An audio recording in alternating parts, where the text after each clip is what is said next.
जमीन में बीज बोया है तो पेड़ उगेगा ही उगेगा, कुछ नहीं कर पाओगे। और ये सारा ब्रह्मांड ये जमीन है, ये जो हमें स्पेस दिखाई देता है ये जमीन है, ये उपजाऊ जमीन है। हम क्यों नहीं समझते हैं? हमको लगता है कि केवल जो मैटर है, जो जमीन दिखाई देती है वहीं पेड़ उगता है। नहीं, ये सारा विश्व, सारा यूनिवर्स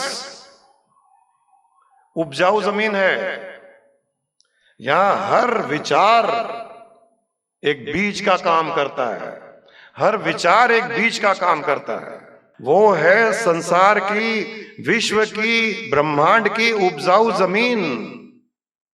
उसमें से ये धरती उत्पन्न हुई है, उसी में से सूर्य चंद्रमा उत्पन्न हुआ है, उसी में से हम भी उत्पन्न हुए हैं। और हम जो सोचते हैं, हम जो कहते हैं, हम जो एक्ट करते हैं, हम जो रिएक्ट करते हैं, ये फिर हम उस विश्व की अदृश्य रूपी उपजाऊ जमीन में बीज के जैसे बोते हैं, जो कभी ना कभी फल देता है। और फल भी, वो फल भी हम ही खाएंगे, क्योंकि हमारा पेड़ लगाया हुआ है। हमारे घर की जमीन में जो पेड़ लगता है उसका फल हम खाते हैं।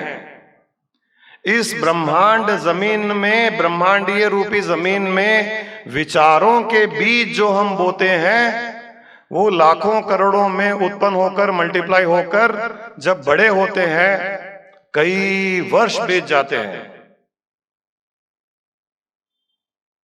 और जब वो पेड़ बड़ा होता है तो हम फिर किसी न किसी रूप से शरीर को धारण कर हमारे ही बोए हुए बीज के पेड़ पर लगे हुए फल को खाने के लिए हम यहाँ आते हैं।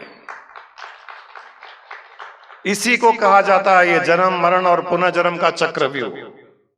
ये कर्म बीज है, परिणाम उसका पेड़ है। यहां पर बीज भी अदृश्य है, परिणाम रूपी पेड़ भी अदृश्य है।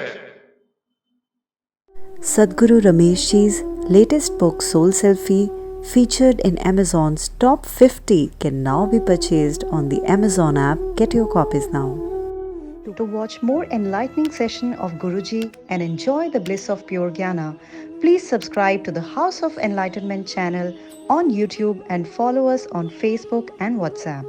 Watch Guruji Guruma's live enlightening session every Thursday at 6:15 p.m.